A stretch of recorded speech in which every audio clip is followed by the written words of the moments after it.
কিছু শাশুড়িরা আছে যে বৌমাকে কখনো মেয়ের রূপে দেখতেই পারে না, কারণ মেয়ে তো অনেক দুষ করে, সব কিছু শাশুড়িরা দেখে না।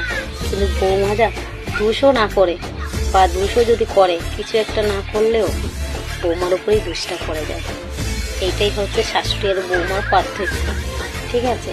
আর পাড়াতে যদি কেউ জিজ্ঞাসা করে কি রে তোর বৌমা কেমন, বলিস না বৌমাটা এত বাজে, ঘুম থেকে উঠে 8টার সময় 7টার সময়, ঠিক আছে?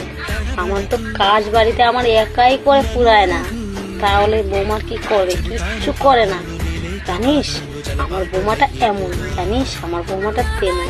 বলছি শাশুড়ি মা, যখন আপনি অসুস্থ হবেন তখন পাড়ার লোক এসে দেখবে না, ঠিক আছে? বৌমাকে ভালোবাসলে বৌমাটাই দেখবে।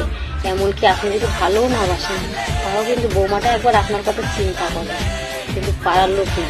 তাই বলছি